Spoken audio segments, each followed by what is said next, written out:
On this episode of Travelogue Xinjiang series, we'll visit China's very own Provence-style lavender fields, we'll get an idea of what it's like to lead a truly carefree life, and wonder at the diversity that make up the colourful city of Yilian.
What an action-packed adventure we had in the last episode. We just came from Seirim Lake, where I found out how exciting the life there could be. And now we're heading to Yili, which is one of the most fertile regions in Xinjiang. Not only is it famous for its meadows, but also for the many ethnic minorities that have congregated there and made it its home. Honestly, I've seen so many different landscapes of Xinjiang already, but hey, that's all part and parcel of being here on the road. I'm Turan. Welcome to Travelogue, and welcome to the next leg of our journey. It's hard to tear myself away, but the Yili Kazakh Autonomous Prefecture beckons. It's one of the most prosperous areas in Xinjiang, and was a major artery of the Northern Silk Road. Unlike the arid scenery we've seen until now, Yili has plenty of water, making it home to a rich diversity of people and landscapes. So, our first stop after entering Yili is the town of Qingchuihe, which we've come to see some lavender. Yes, lavender! I'm giddy with excitement. Actually, Qingchuihe lies on the same latitude as France's Provence. For half a month every year, this town becomes a hot tourist destination, as people flock here on half-day trips to see the lavender in bloom.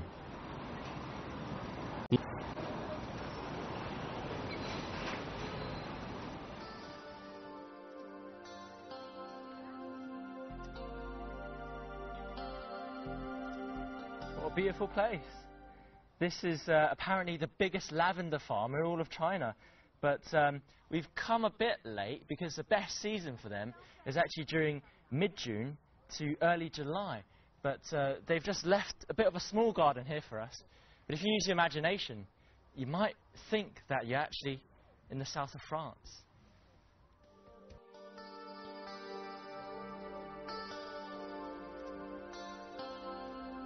Well, there's my attempt at a music video. It might not look it now, but Qingchuihe's lavender fields are apparently the third biggest in the world, just behind Provence and Japan's Hokkaido. Right now, we're heading to the town of Huiyuan, a must-visit for anyone coming to the Yili region. It's not the most bustling place in the world anymore, but it was once a stronghold of the Northern Silk Road, and played an important part in Yili's history.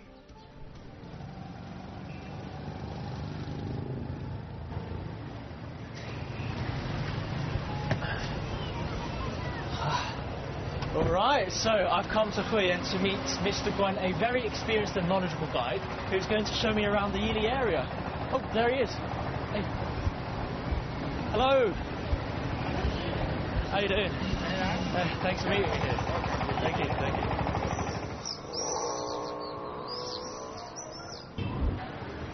Sir, Karen, this is the drum and the bell tower of the city. Okay. And now we are standing in the center of the whole town. Ah, right, yeah, we're pretty much equidistant to these gates then.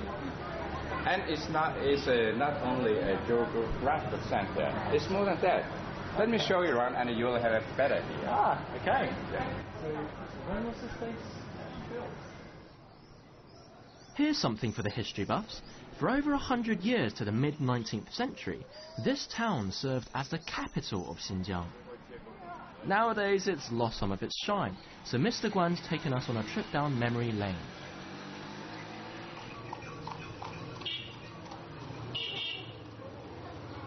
Welcome to the former mansion of the Yili Governor General. Unfortunately, this crumbling wall is about the only thing that remains from its Qing dynasty beginnings. In its heyday, this town was the political and military centre of Xinjiang. It was of such strategic importance that the Emperor sent one of his 3 personally appointed Governors General here. He was a very talented chap and excelled at both political and military duties, a job that usually takes 2 people to do. But it's now midday, so we're heading inside to escape the heat.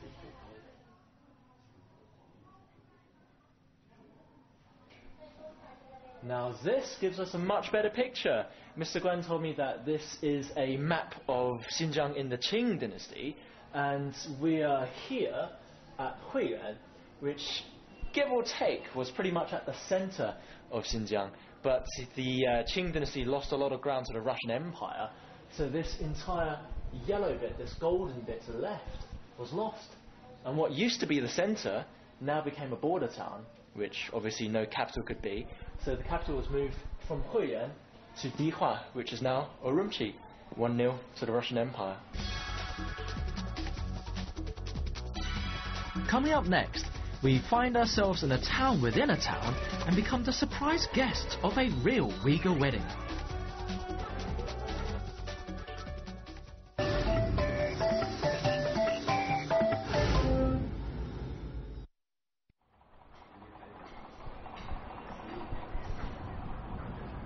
Just a half-hour drive from Huiyuan, and we've arrived at the capital of Yili Prefecture, Yining City. It's a favourite of travellers looking for convenient transport links and affordable food and accommodation. Thanks to its abundant rainfall and green-thumb citizens, flowers and orchards dot the city, giving Yining its nickname, the Flower City. But it's not just rich in plant life. Walk around town and you'll see the faces of China's many ethnic minorities who call Yining their home.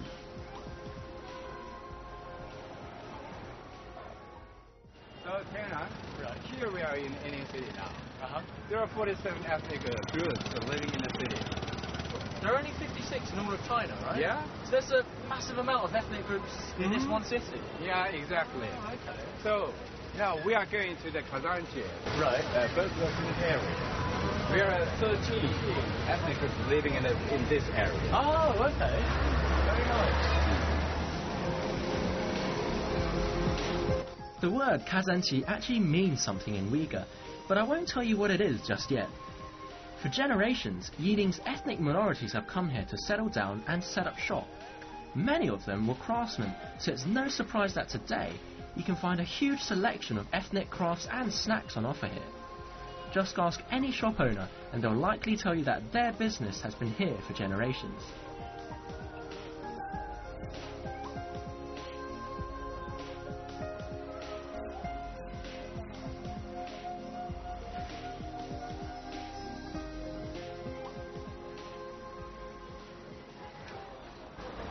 So I'm not quite familiar with this area. So I'll show you a young lady, charming young lady, to show you around. Okay. 你好。你好。你好，老师，你好。这儿的导游。哎，你好，你好，我是天然。天然。下面呢，我就把这个小帅哥交给你了，好吧？你来带着他转一转。What's a good way of seeing Kazanchi? The local taxi service.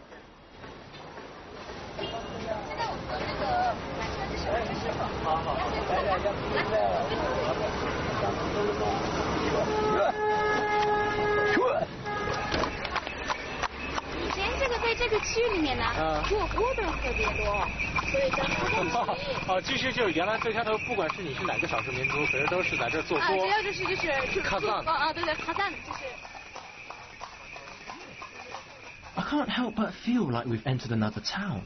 It seems almost surreal to be transported from the noisy streets of Yining to these quiet neighbourhood alleys. 这个蓝色是在伊犁的一个典型的是吧？对对对，是伊犁的典型的维吾尔民居。明白。所以其实，在新疆的别的地方也见不到这种对对对颜色的建筑。只能在这个伊犁这一块可以看到的。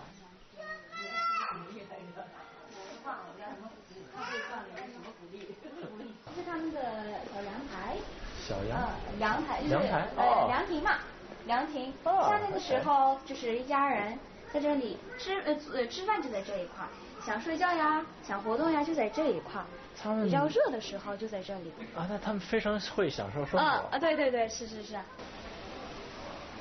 那我们维吾尔族人呢，就是习惯就是夏天和冬天是分开的。夏天大概就在院子里比较凉快，冬天就是比较冷的时候就在上面的房子里。Uyghur people love life, so for many, most of what they earn will be spent sprucing up the most important thing in their lives, their homes. I guess it just reflects the kind of carefree and easygoing attitude that Uyghur people have.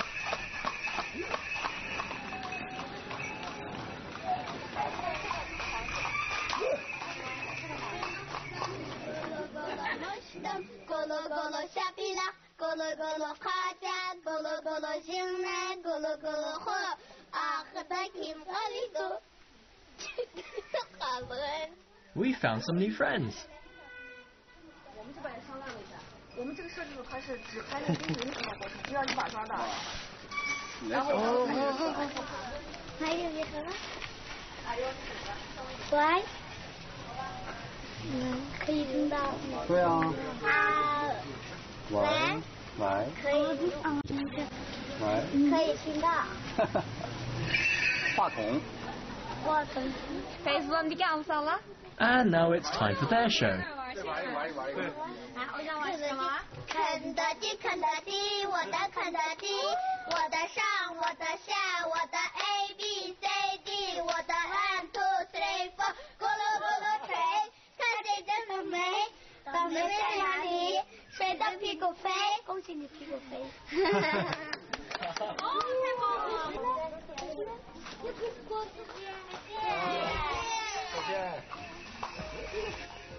！Kids these days. I've got to hand it to them though. Seeing how happy everyone is here kinda makes me wish I grew up here too. I guess it's just nice to see that instead of watching TV and playing computer games all day long, the kids here are still kids.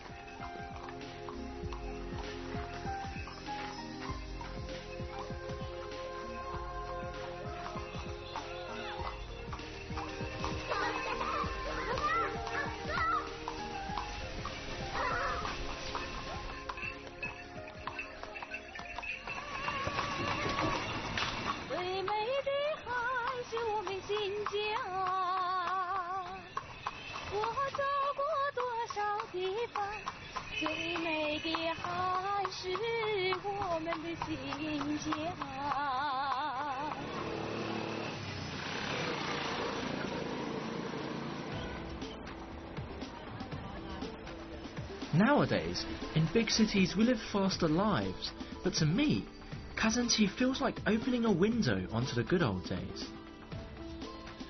It's clear why families have stayed here for so many generations. There's a real sense of contentment and community here, and no matter how much times may change, it feels like people here always know how to enjoy the simple things in life.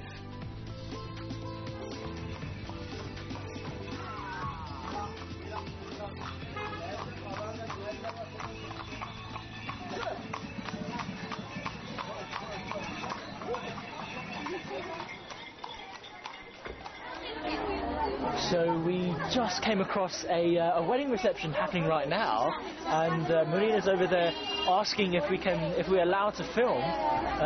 But I think all right, we've got the green light. Now it's just time to wait for the bride and groom. We're very lucky to run into an actual Uyghur wedding. We're in the house of the bride's family, who I'm told are receiving guests for the entire day. The male guests came in the morning, and in the afternoon it's time for the ladies. The guys of the family, however, are stuck in the kitchen. They're making the signature Uyghur dish, mutton rice. And of course, it's subjected to a rigorous taste test.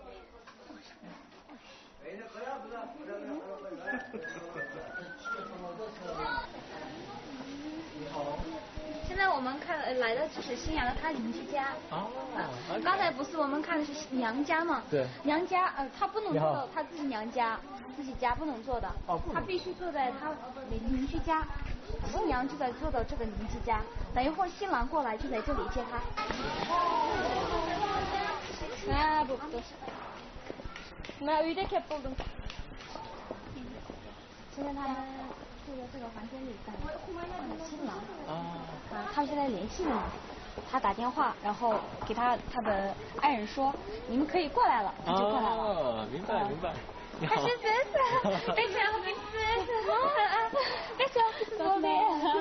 编起来了。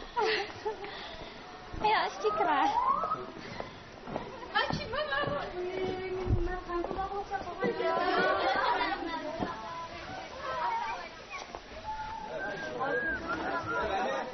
After a rather long wait, the groom's party finally arrives on the scene.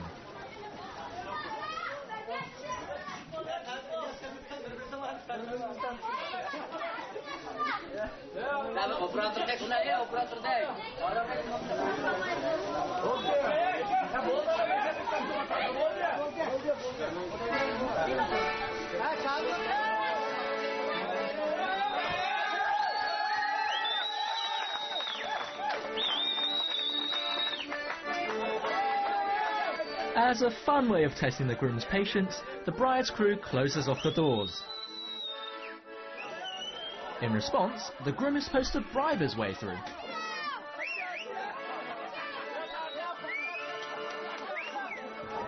That or break the doors down.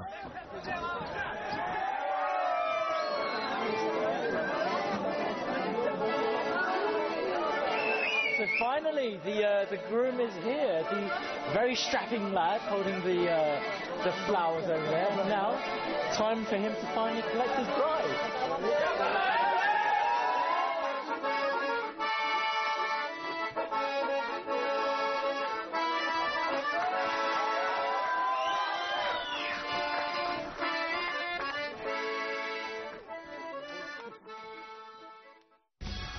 Coming up next, we find out just how bad I am at archery and run into the biggest annual festival of the Tatar ethnic minority.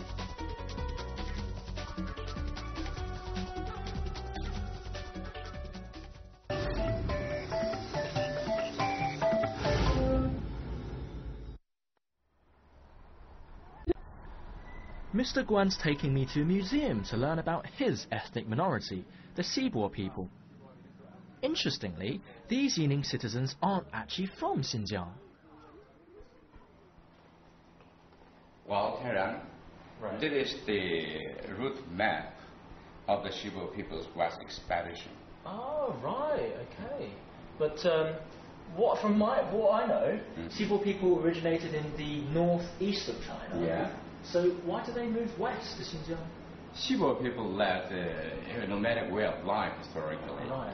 And they belongs to the imperial army of the Qing dynasty. Okay. And that's why they were chosen to move from east to west to guard the borderline. Ah, okay. That must have been a difficult trip. How many people did they send over there? Well, it's 5,000 to 6,000 kilometers from east to west. Right.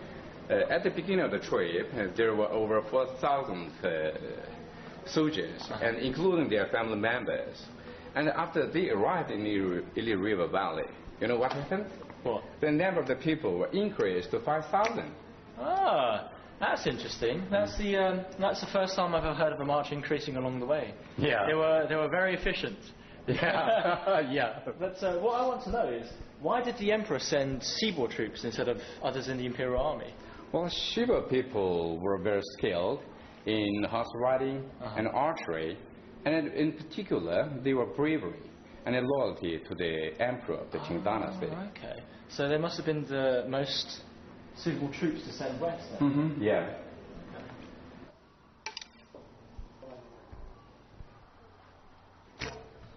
Oh, nice. Archery is not as popular as it used to be. Right. But it's in our blood.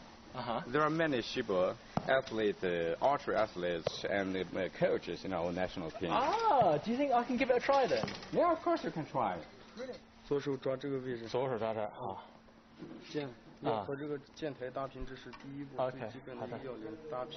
Tourists are more than welcome to pick up a boat and take a shot. You can even get a seaboard coach to teach you. Just don't expect to be any good, though. But besides being great at archery, seaboard people's greatest trait is their adaptability, which helped them make Xinjiang their new home. That's not bad. It's okay. It's okay. I just think I hit some grass. You know Tian'an? Right. This is a Shibo village. That means everyone lives here are Shibo people. Right. It is a typical town. Not far from the museum are some local seaboard residences. Mr. Guan is taking me to see one of them, and he tells me that they're often open to the public and a great way to experience seaboard life. Yeah, of course. Come on, come.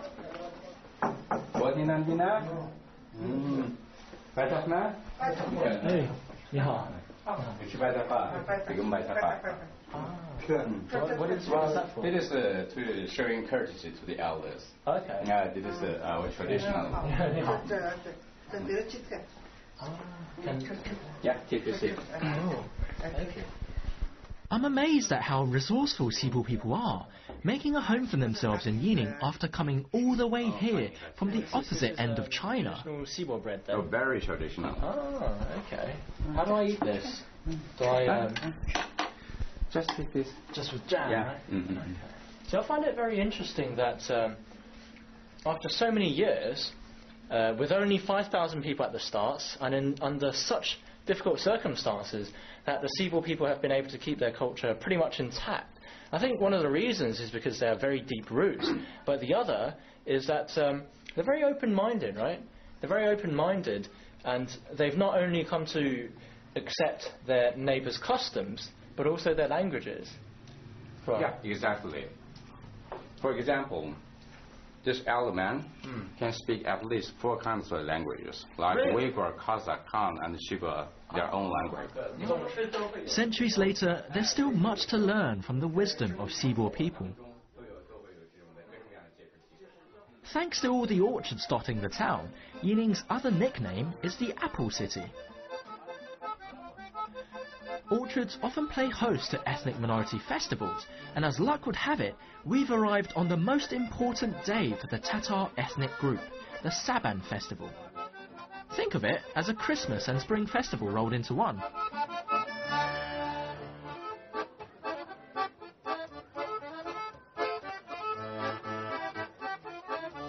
It began as a celebration of the sowing season, but its soaring popularity quickly made it into the favourite holiday of the Tatars. Nowadays, with only a couple thousand Tatars in China, it's a great excuse for a get-together. 是的，他们都会穿的他们自己的穿的民族服装。I don't have the full picture, but male guests are supposed to come and put a hat on. For what reason? I'm still not quite sure, but I guess we'll find out later on. 这个部分性别，男的看哪个？全是男人的。男士的。哦，女孩不会戴。女孩也戴。哦。女孩是什么样子的？哦，还没拿出来的。哦，对对对，小一点。哎，这很可爱。哎，哇，漂亮漂亮，太漂亮了！你戴上试试，我看会很漂亮的。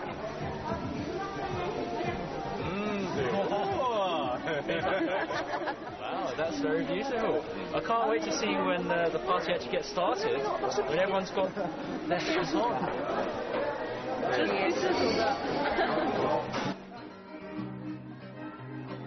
Altında bir bakır, ormanday tırgatır, bulbulda kara boynana, ümmetin ceylana. Saban festivals have a host of activities like wrestling and even egg and spoon races, but unfortunately we just missed them. Even so, watching everyone greet each other, the Saban festival feels more like a family reunion than it does a holiday.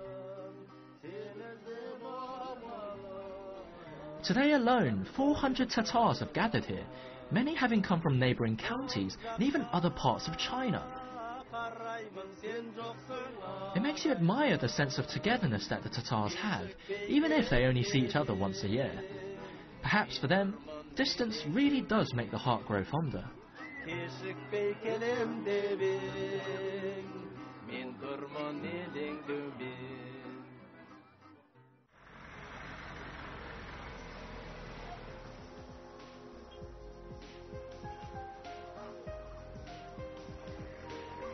And so we come full circle. Without the Yili River, the city of Yining would not be what it is today. Every evening, locals pay homage to the river by strolling along its banks, getting hitched on the bridge above, or simply watching the sunset over the river. It's something that can be enjoyed by all, and marks the perfect end to our time in Yining.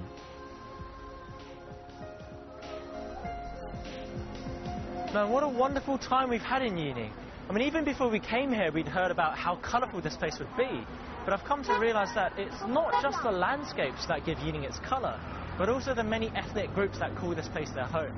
I hope you've enjoyed this episode of Travelogue, and make sure to tune into the next one, where we begin the final leg of our circuits around northern Xinjiang.